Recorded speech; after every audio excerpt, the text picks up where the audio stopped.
Number 10. The dancing bees. You've probably heard about the honeybees' famous waggle dance. It's basically their version of Google Maps, a tiny insectile rave where they share directions to the best flowers. The bee zips around in a figure-8 pattern, wagging its butt at a specific angle and for a specific duration to tell its hive mates exactly where the good nectar is. It's an evolutionary marvel, a system so complex it blew scientists' minds for decades. But then things get weird. Like, what are you even doing? Weird. Imagine a bee comes back from its scouting mission, but it's not just wagging, it's performing a frantic, jittery, almost convulsive dance that tells the other bees, "Don't go there! Danger!" This is the stop signal. They're basically telling their friends to hit the brakes. The part that science can't quite figure out is how they learn to do this. There's no evolutionary precedent for it, no simple genetic switch. It's a spontaneous, complex communication method that seems to have just appeared. It's like humans suddenly developing a new language made entirely of interpretive dance to warn each other about a pothole. It's too specific, too functional, and too damn clever for us to understand how it popped into existence. Basically, bees are smarter than we give them credit for, and their secret panic language is a total mystery. Number 9. Cows face north. If you've ever flown over a field of cows, you might notice something strangely uniform. They all seem to be facing the same direction. It's not just a coincidence, it's a thing. Scientists using Google Earth, the pinnacle of modern research, obviously, have discovered that cows almost always align themselves along the Earth's magnetic field lines, most commonly facing either north or south while grazing or resting. We're talking a massive global trend here. The first study on this phenomenon looked at over 8,500 cows in 308 different herds across 5 continents. The result? A clear, undeniable magnetic alignment.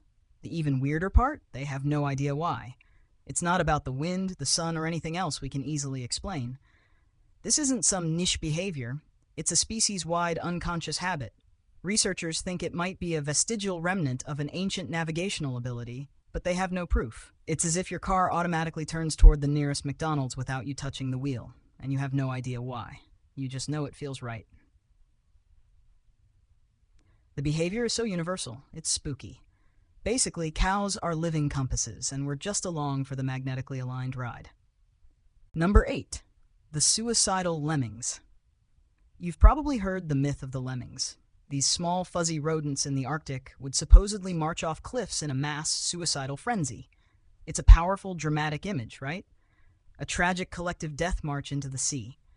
This myth was so pervasive that it became a metaphor for blindly following a crowd to disaster. The problem is, it's not true. Lemmings don't commit suicide. They're just trying to get somewhere. But what they do is almost as inexplicable. When lemming populations boom, they migrate. They move in vast numbers to find new resources. They'll cross rivers, lakes, and yes, sometimes cliffs. The suicide myth came from a 1958 Disney documentary, White Wilderness, where filmmakers literally pushed lemmings off a cliff to get the shot. What actually happens is that a lemming will jump into a body of water it can't cross, thinking it's just a puddle, and drown. But the most bizarre part of their behavior is the mass population crash that follows a boom. The population will explode, then suddenly, almost overnight, collapse to near zero. It's not starvation, not predators, and not a disease we can easily identify. It's a collective, unexplained die-off that has baffled scientists for years. They're just living their best lives 1 minute, and then poof, the party's over. Basically, their population curve is less a steady line and more an apocalyptic roller coaster that scientists can't find the emergency brake on. Number 7. The headless chicken. Ever wondered why a chicken keeps running around after its head is well gone? It's not because the poor thing is trying to find its head. It's because its nervous system is basically on autopilot. This famous visual, which has become a metaphor for clueless chaos, is a perfect example of a behavior we can explain, but only to a point. The actual, frantic, headless running is less about a ghost in the machine and more about the machine itself just not getting the memo that the pilot is gone. The science behind this is that a bird's brain isn't fully contained in its skull.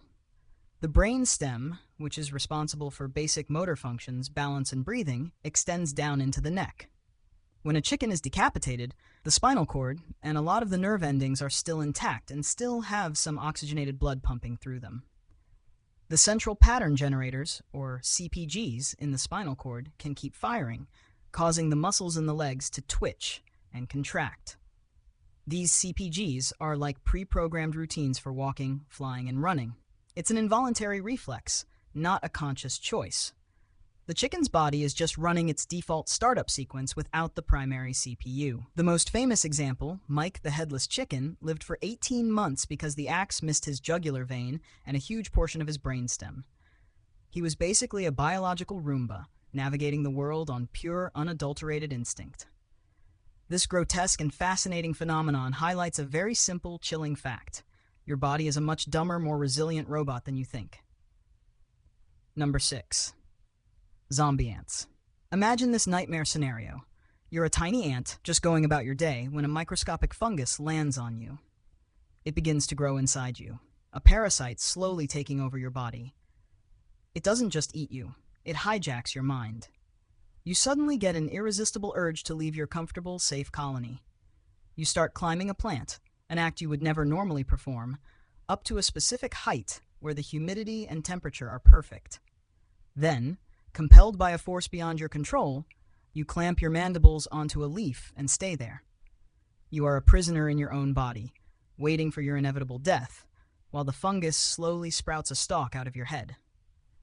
This isn't a sci-fi B-movie. It's the real, bizarre life cycle of the Ophiocordyceps fungus. Scientists have spent decades studying this, and the most chilling part is that the fungus doesn't actually enter the ant's brain. Instead, it forms a kind of web of cells throughout the ant's body, wrapping around its muscles and nervous system. It's a puppet master, not a mind reader. The fungus effectively isolates the ant's brain, blocking its signals and hijacking its motor functions to manipulate it into its final, fatal position. The ant is still there, but it's been demoted from pilot to unwilling passenger. The fungus then, with the ant's body secured, releases its spores to infect more ants below. The precision of this manipulation, the specific plant height, the final death grip on the leaf, is a masterclass in parasitic control. It's a behavior so complex and perfectly orchestrated that it defies simple explanation. Basically, it's the ultimate micromanagement, courtesy of a killer mushroom. Number 5. The star-nosed mole's face. Some animals have a face only a mother could love. Then there's the star-nosed mole, whose face looks like it lost a fight with a handful of sausages. Its nose isn't a nose, it's a terrifying pink, 22-tentacled sensory organ. But here's where it gets mind-boggling. This bizarre face is a supercomputer for eating. The mole lives in total darkness and can identify edible prey like worms or insects in a quarter of a second. A quarter of a second. That's faster than your blink, faster than you can process what I just said. It's literally the fastest foraging mammal on the planet. Each of those 22 fleshy appendages is packed with tens of thousands of tiny sensory receptors called Eimer's organs. When the mole is looking for food, it fans out this terrifying star, touching everything in its path. Its brain then processes this torrent of tactile information at an insane speed, instantly distinguishing between dirt, a pebble, or a juicy morsel. The mole doesn't just touch its food, it touches its food with its whole world. A world of hypersensitive, high-speed input. The part we can't fully figure out is how its brain coordinates this behavior so flawlessly and processes the data so quickly. It's like the mole's nervous system is a finely tuned F1 race car, and ours is a rusty old bicycle. Basically, this mole's face is a highly evolved, lightning-fast food radar, and our slow human brains can barely comprehend its efficiency. Number 4. Exploding ants. Imagine your body came with a self-destruct button. Not a metaphorical one, but a literal, explosive one. Well, for the Malaysian exploding ant, or Camponotus saundersi, this isn't a thought experiment. It's their entire defense strategy. When one of these ants feels threatened by a larger predator, it will clench its muscles so violently that it literally ruptures its own abdomen, spraying a sticky, corrosive, and toxic yellow goo all over its attacker.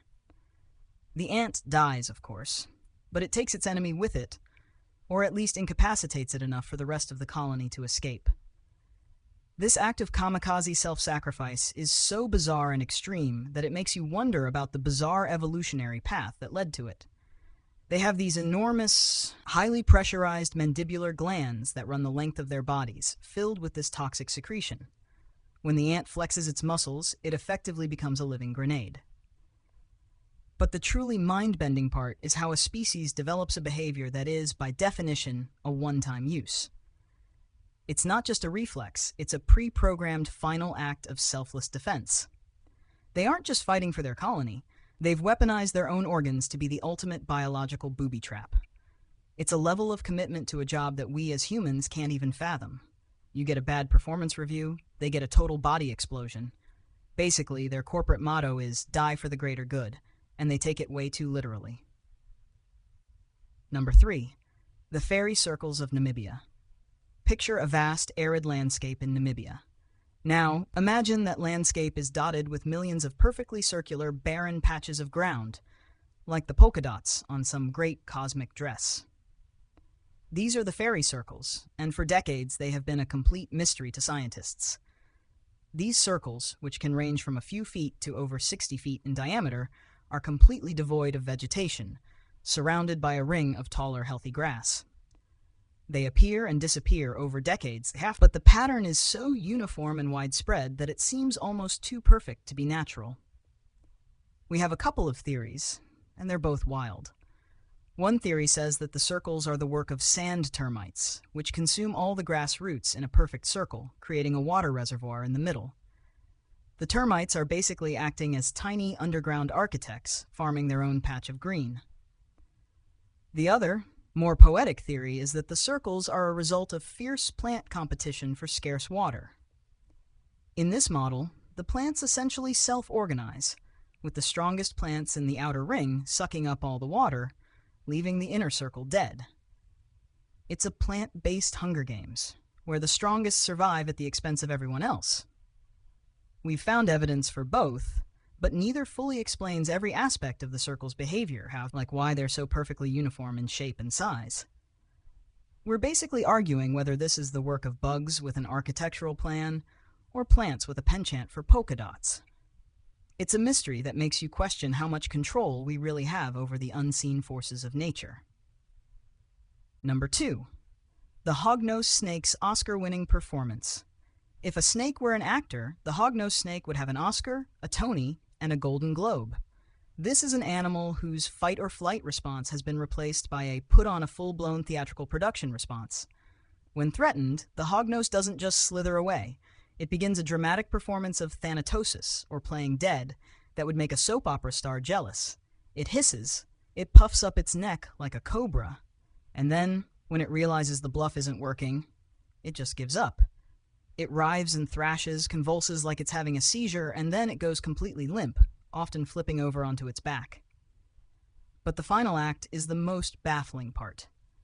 To sell its death, the snake will also release a foul-smelling musk from its cloaca, a smell so pungent it's meant to convince predators that it's been dead for days. It will even let its tongue hang out limply. The most hilarious and baffling part, though? If you try to turn it back over onto its belly, it will immediately, without fail, roll back onto its back, as if to say, "No, darling, you must respect the art. I'm dead." The sheer commitment to the bit is astounding. Scientists understand that it's a fear-based survival mechanism, but they can't quite figure out why it's so unnecessarily dramatic. Why not just freeze? The only explanation seems to be that the hognose snake's nervous system is a total theater kid, and its fight-or-flight response is just an audition for a daytime soap opera. Number 1. The Great Patu's Haunting Call. Imagine you're walking through a rainforest at night, and from the inky blackness, you hear a sound like a ghost crying in the distance. It's a series of haunting, descending shrieks that sound less like a bird and more like a human soul trapped in purgatory.